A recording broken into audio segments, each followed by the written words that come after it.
둘, 셋. 두 개의 시즌을 성공적으로 마치며 흥행에 성공한 넷플릭스의 DP 시리즈.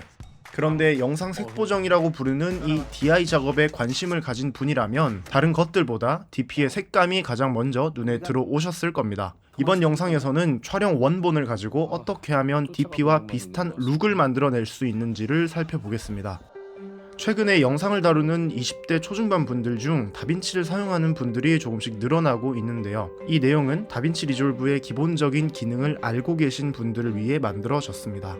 먼저 색보정을 하려면 촬영된 소스가 있어야 하고 그 원본 파일이 어떻게 촬영되었는가도 알아야 합니다.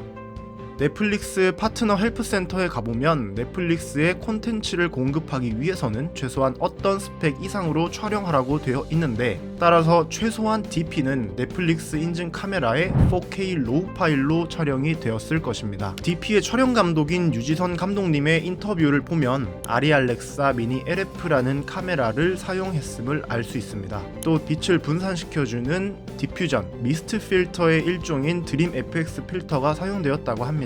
하지만 우리가 수천만 원짜리 카메라를 사용하지 않더라도, 몇십만 원짜리 필터를 사용하지 않더라도 이와 어느 정도는 유사하게 색보정을 거친다면 원하는 룩을 얻을 수 있습니다. 2021년 여름에 DP가 처음 공개가 되었었는데 저는 그때 국방부에서 주최한 영상 공모전에서 우울함과 몽환적인 분위기를 표현하려고 DP의 룩을 차용했고, 그 결과 2번의 장관상을 수상할 수 있었습니다. 이때 사용된 장비는 중고가 50만 원도 안 되는 10년 된 DSLR이었습니다. 이번에는 제가 직접 촬영한 영상들을 통해 어떻게 DP의 룩과 유사하게 색보정할 수 있는지를 알아보겠습니다. 이 영상들은 소니 알파7 마크4의 4K 24프레임 422 10비트 S게머3 시내의 S로그3로 촬영된 후티지입니다. 물론 DP의 룩과 완전히 똑같이 제대로 작업을 하려면 여러 노드를 사용하고 또 필요한 부분을 만져줘야 하지만, 이번 영상에서는 간단하게 4가지 효과와 기본적인 프라이머리 컬러 커렉션만으로 DP의 룩을 만들어 보겠습니다.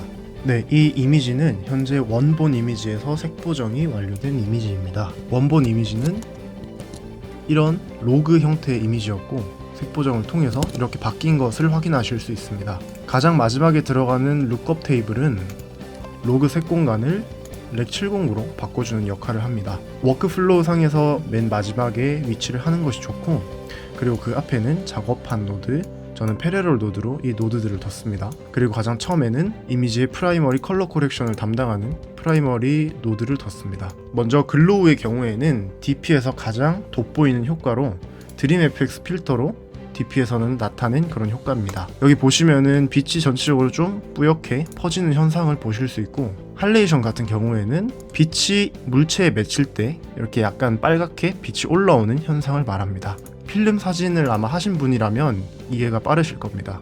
그리고 필름 그레인 같은 경우에도 필름의 그레인에서 이렇게 와서 효과가 있는 건데, 이렇게 이미지의 거친 느낌을 보여주는 그런 효과라고 할 수 있습니다. 마지막으로 비네팅의 경우에는 이렇게 영상의 겉에 좀 더 효과를 줄 수 있는 그런 기능을 하는 노드입니다. 이렇게 좀 더 자세하게 조절을 하실 수도 있고 마음대로 변형을 하실 수도 있습니다. 모든 효과가 그렇기 때문에 직접 효과를 넣어 보시고 본인이 원하는 만큼 수치를 조절하시면 될 것 같습니다. 자, 이렇게 색보정을 다 하면 렌더링된 결과물이 보는 사람의 디스플레이가 많이 다를 경우에 이렇게 그 결과물의 색, 특히 컨트라스트가 다르게 보이곤 합니다. 따라서 실제로 색보정을 진행하는 프로들은 DI실에서 하나에 몇 천만 원 하는 이런 전문가용 레퍼런스 모니터를 사용하죠. 하지만 이런 전문가용 레퍼런스 모니터가 없다고 해서 좌절할 필요는 없습니다. 여러분 대부분은 이미 훌륭한 레퍼런스 모니터를 가지고 있으니까요. 바로 LG 디스플레이가 만들어서 애플에 납품한 아이폰의 디스플레이 패널입니다.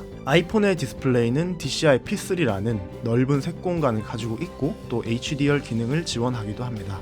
물론 저는 제가 가진 맥북의 디스플레이도 훌륭하지만 좀 더 큰 디스플레이가 있었으면 좋겠다는 생각에 다음과 같은 모니터를 서브 모니터로 사용하고 있습니다. 2.35:1의 시네마스코프를 꽉 차게 지원하고 다양한 기능을 가지고 있는 LG의 울트라 와이드 모니터입니다. 지금까지 넷플릭스의 DP를 통해 영상 색보정에 관해 다뤄봤는데요. 다빈치 리졸브라는 도구를 얼마나 잘 다루느냐도 중요하지만 그걸 표현하는 디스플레이에 대한 기술적인 이해 없이는 반쪽짜리 지식이라 할 수 있겠습니다.